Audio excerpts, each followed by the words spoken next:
Hey everyone, Aida Jacobs here doing my piece for the AuthorTube Newbie Tag. Let's go ahead and get started. There's a lot of questions that I'm going to have to answer, so yeah, let's get to it. How did I find out about AuthorTube? Actually, via Instagram. Recently got a follower by the name of Tamia Stan, and after following her back, I was looking at some of her pictures and found my way to her website, and there was a video, and it was all about AuthorTube, and I was just, what is this? My curiosity was piqued, so I checked it out, and voila, here I am doing a video. Hopefully it's okay because my webcam doesn't always cooperate, so we shall see. What genres do I write in? Fantasy. Mostly the high fantasy, sorcery and swords and dragons and magic. All that wonderfully mystic stuff, as if you couldn't tell from Franklin over there. And of course Toothless. Kind of got a dragon obsession. I love dragons. I think they're awesome. What is my preferred writing tense, point of view, and category of story? My preferred writing tense is third person. I tried doing first person once and it felt a little off, so who knows, maybe I'll explore it in the future, but for now, third person is my preference. And my preferred writing tense is past. It feels weird whenever I write in present tense. It's just like, it just doesn't sound right to me, so it's always past tense. And as for category, well, I like to think that fantasy has a very wide demographic. Because I mean, you'll see even teenagers reading Tolkien and Salvatore, so I don't really think the fantasy genre has a specific age demographic, but my writing tends to favor more mature, not because of any non-safe for work sexual stuff, but I tend to get a little descriptive with some gore and some violence, so not really the best thing for little ones. So yeah, young adult and adult, I suppose, would be my category of choice. Am I a plotter, a pantster, or a plantster? Plotter. Definitely a plotter. You can ask anybody who knows me. I'm always in my head working things out for future plots and in chapters and all that good stuff, and I'm never without my phone. That's TMNT. Never without my phone, so whenever I get an idea, I'm forever typing it up so I have it for later to add to my actual notes, which consist of several pages of just little notes and whatnot about characters and just pages of text for future chapters. You know, I don't always know where a section of text is going to be used, but it's nice to know that I have it ready to go. It just needs to find a home. So for the most part, I am a plotter, but my plots aren't completely written in stone, because I've come to learn through my experience that if you're rigid when it comes to a plot, the story, at least for me, it tends to stagnate until the ideas stop flowing. So by all means have a general plot, but don't have it be rigidly set like this is the way it has to be. Just let it kind of flow along fluidly like a river, and the ideas never stop. Let me see. My self-published, published, or yet to be published. I am self-published. Yay! Essentially, I got tired of being told no by the many, many, many publishing houses that I submitted to over, oh gosh, now the 17 years of my epic journey. Originally, when I wrote book 1 of my Primordian Chronicles, this is a first edition by the way, Dragon Guardian Fire, the very first draft was written during my senior year of high school, and it was actually my creative writing project. And over the years, I kept tweaking and adding and just editing, and for 15 years, because it was published in 2015, over those 15 years I kept submitting it, getting rejected, and tweaking it, fixing it, making it better and better and better. And then finally, after 15 years of just this vicious cycle, I realized that the only way that I was ever going to get my books out into the world for other people to read and enjoy would be if I did it on my own. So that's what I did. And again, started with Dragon Guardian Fire. It's my baby. Stepping stone to my Primordian Chronicles. Did that in 2015. Followed by Dragon Guardian Water. I cranked this out within the following year, and just this past year, book 3, Dragon Guardian Air.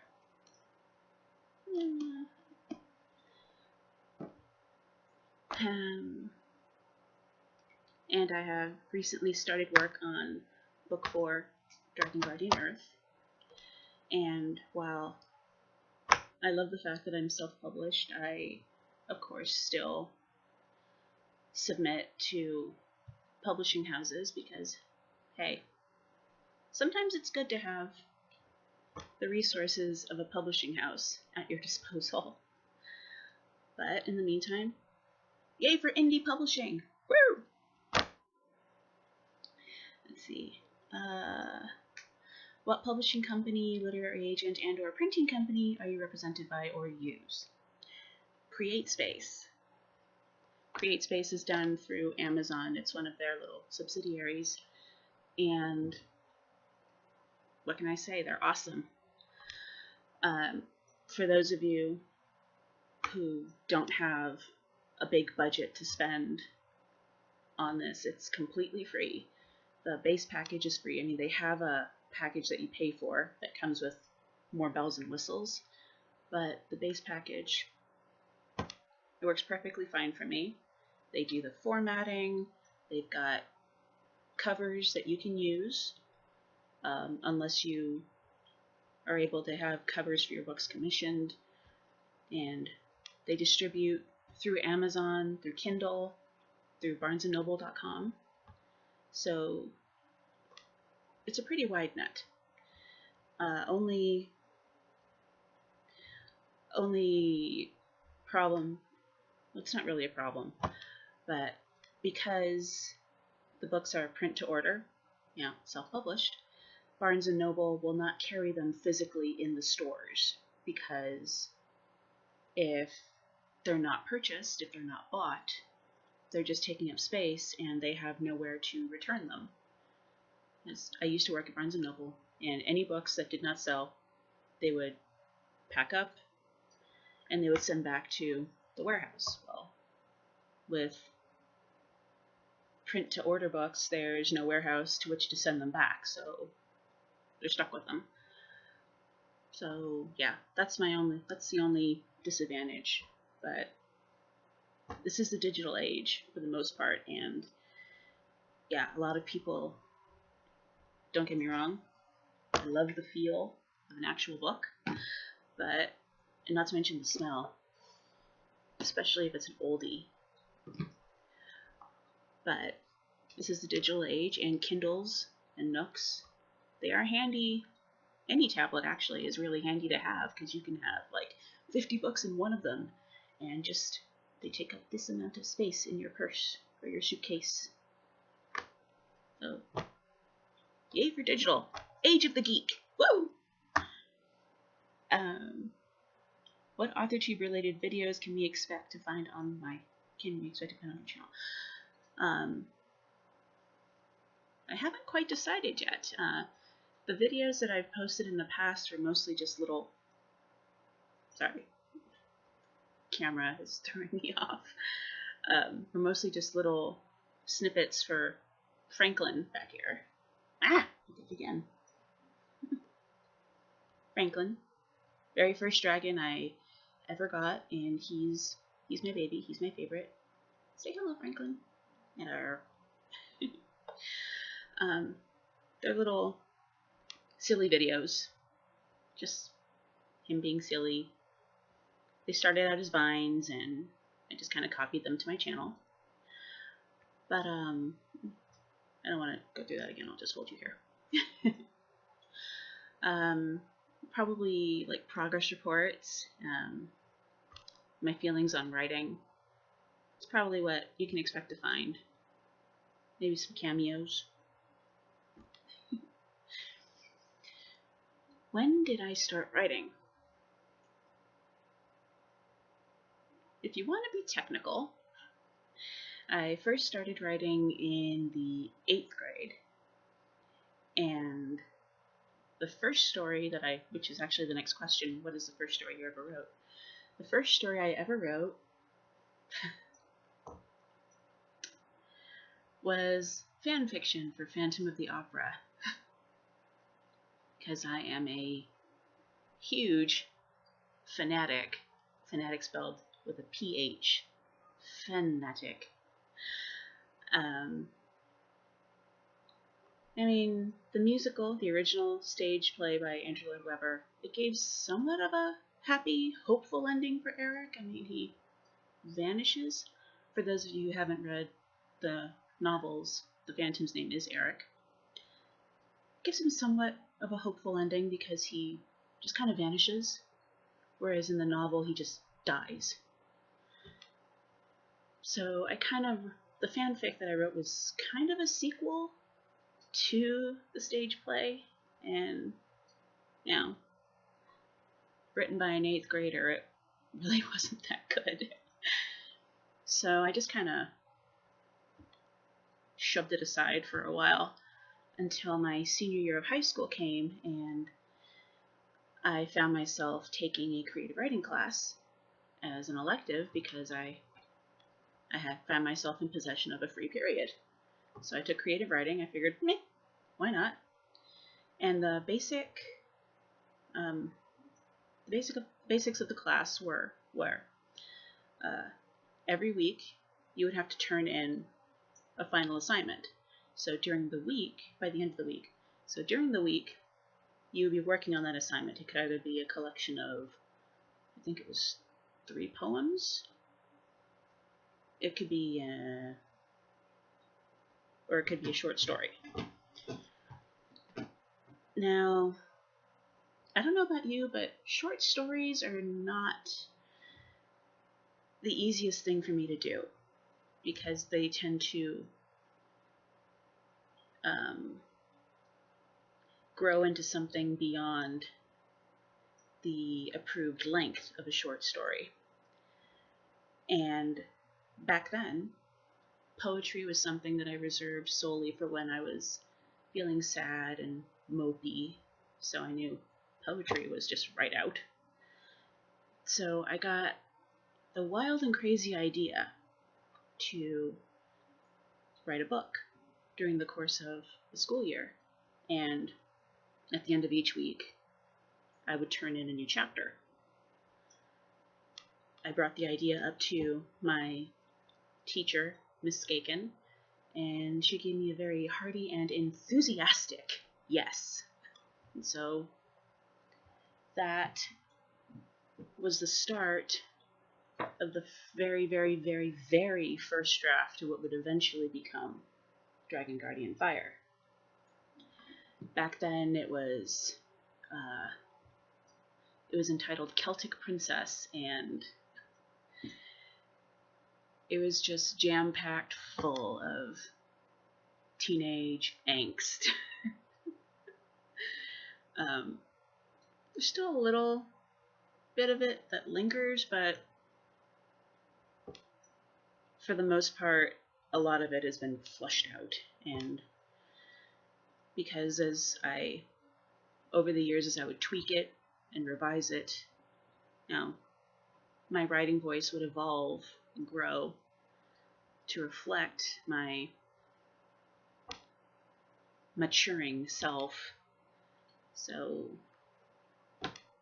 it is, the final version of that story is nowhere near the same as that original draft that I wrote every single week and had edited by my classmate Kimberly.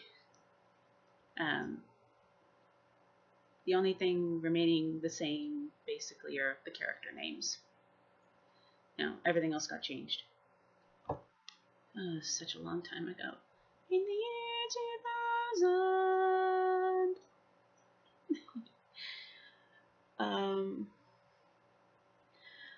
What authors have inspired my writing the most? Well, Tolkien is a big one. You can't play in the fantasy sandbox without having read Hobbit and Lord of the Rings. He is a heavy influence on me. And another big heavy hitter for me would be R.A. Salvatore, because I just love Legend of Drizzt. I love that little drow. He's just so adorable. I love him to death. And I love the humor in Salvatore's writing, like just the situational humor in certain scenarios and scenes in his books. And I've always been worried about writing funny things, because I'm always terrified that while it might seem funny to me in my head, that the humor won't always come across once I put it on page. So I use him as a source of inspiration. Just like, okay, yeah, that would work. Okay, yeah, okay, I can do this. I can totally do this. Don't get me wrong, I still get up in my head, but that's a malady of every writer and artistic person, I think. Do I schedule my writing sessions or simply get to writing whenever I can find the time? I am the mother of a 4-year-old. I have no real set writing time. Basically, my writing is done whenever I have a free moment. Usually when my child is asleep. Do I write on a computer, a typewriter, write everything by hand, or use a blend? And where do I write in general? For the most part, because I'm usually running after a child or out, I do a lot of my writing on my phone. Thank God for Google Docs, right?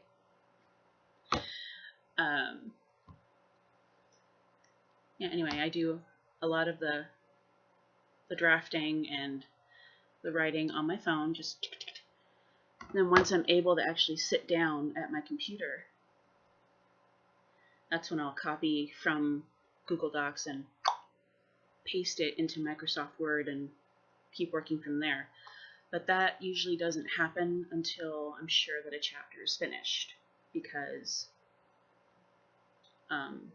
let's say that I copy everything into Word, and then I go off on my merry way, and then all of a sudden I get an idea, oh, this should go into this scene, but it's already out of Google Docs. So I keep everything in Google Docs until I'm happy with the way the chapter is. And that's when I'll copy it and put it into Microsoft Word and then start the next chapter on my phone or my tablet, basically right on the go.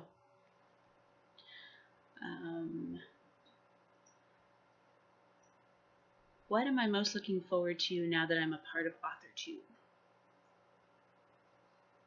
Meeting other authors and making some friends and just spreading the word of my books and just trying to make a name for myself while having fun at the same time. Because let's face it, nobody but a writer understands another writer. You know.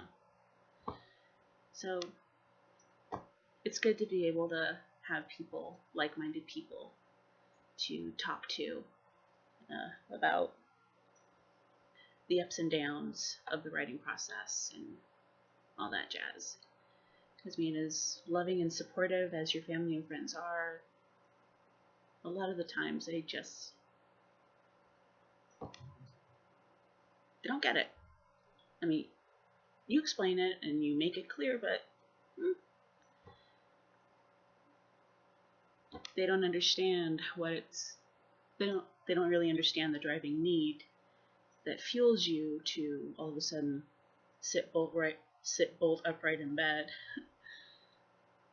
after you were asleep, in the middle of the night, because you suddenly get an idea and you need to get it down before you forget. So, yeah.